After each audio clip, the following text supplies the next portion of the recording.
I would never say I was cutthroat. I was a competitor. Cutthroat sounds like I'm a villain. I'm not. I'm a competitor to a point where if you're my opponent, if I knock you down, I'm not picking you up. Was fear of failure a motivator? I never feared about my skills, because I put in the work. Work ethic eliminates fear, so if you put forth the work, then what are you fearing? You know what you're capable of doing, what you're not. The greatest thing about the game of basketball to me is the passion, the love that I have for it. Because when you have love for anything, you'll go to the extreme to maintain that love. What love does, love drives you to do everything you need to maintain that connection. If I didn't have the love for the game of basketball, all the things that I just panned out to you in my career would have never been achievable for me. But it was truly my love for the game that kept me pushing to be the best basketball player that I could be. To be the best at anything, you got to have a certain love for that to make you overcome all the obstacles that's going to be thrown in your way. That's what the game of basketball has been for me. Not as good as Magic Johnson, you're not as good as Larry Bird. You're good, but you're not as good as those guys. I had to listen to all this, and that put so much wood on that fire that it kept me each and every day trying to get better as a basketball player. A good competitor always evaluates his opponent. And you understand for what he really is, but you never try to give him confidence. You try to take it at all times. And sometimes it's easier to take confidence and sometimes it's harder. But mentally, I gotta find a way. And sometimes you have to trick yourself. You have to look inside yourself and find the different types of challenges from game to game. I look at who I'm playing against, look at some of the things that now I can focus and pull out to get me ready for the game. That's how I got myself motivated, but it wasn't the same every game. It was, I had to trick myself. I had to more or less find a focus to go out and play at a certain level for whatever reason. You guys sit and ask me where my competition or my competitive nature came from. It came from them.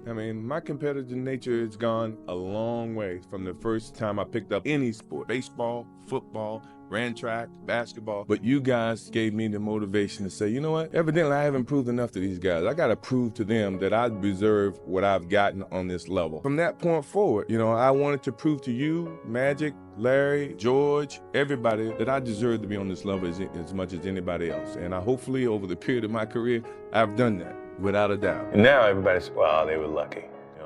They were lucky the first time. Now do it again. Maybe they wasn't lucky. Do it again. But this team is not bad. And the mentality of your leader, starting with Phil, getting to me, getting to Scotty, and then to the rest of the team was, okay, let's find a way to stay up top. That means we got to go this extra mile. We got to go a little harder. We got to go a little longer. You got to really kill teams. Send a message, send a sense of fear to whoever, come in that building. Went from coach to the other coach, and the mentality never changed. It got higher and higher and higher. Till you knock us off, we still the best. When I got to the pros with Kevin Lockery, when I was drafted number 3, Kevin Lockery used to put me on the starting 5. We used to be killing the second 5. But he wanted to test me out. So let's say we're going to 8, and it could be 5-1 or 5-2 against the second team. If you lose, you got to run. He would switch me in the middle of the game to the second team. And I'm saying, well, okay, you trying to prove a point? Boom, we'll bounce back and win the game. Those are all training tools for me. And every day in practice was like that to me. It was a competition. So when the game comes, it's nothing that I haven't already practiced. It's a routine. Whatever happens in the game now, okay, I've done this before. I practice as if I'm playing in a game. So when the moment comes in the game, it's not new to me. That's the beauty of the game of basketball. That's the reason why you practice. That's the effort. So when you get to that moment, you don't have to think. Instinctively, things happen. I'd do anything to win. If that means we play team format, we win. If that means I have to do whatever I have to do, we're going to win, no matter how you look at it. Who were some of the guys you enjoyed competing against personally? All the best. Bird, Magic. I enjoyed playing against them because they pushed me as a basketball player. That was one of the most beautiful things about the Dream Team is that all these guys that I competed against each and every day, and they got me all flustered and all motivated. I wanted people to know the difference between me and Clyde. It was always a comparison, and I didn't want it to be a comparison. I wanted it to be totally different. I wanted people to see that on the highest stage. And every game was like that, proving ground.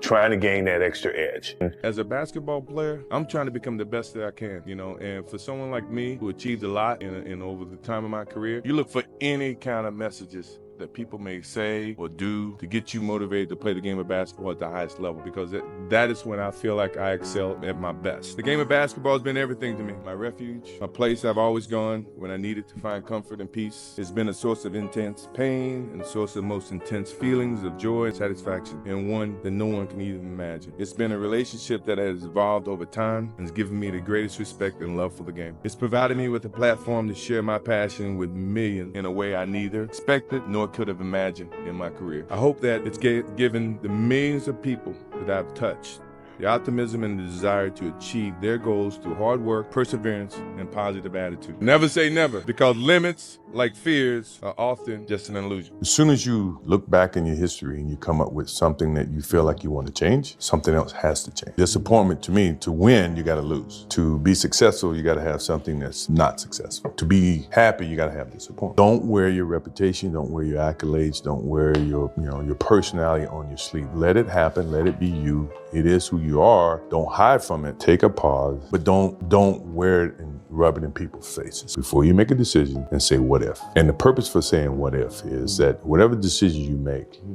always either going to have consequences, either pros and cons. Be able to deal with the consequences of what decisions you make. And you think about that. If you think about the consequences, pro or con, you make the right decision that you feel is the right decision. Now, all the decisions I made, other people may view to be not the right decisions from their perspective.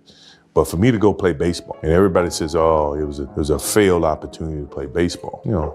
That's what they think. For me, it was the best thing that could have happened for me because it allowed me to go back to the game with a stronger passion. So that's the things that my father and my mother instilled in me. Take a negative and turn it into a positive. Don't be afraid to fail.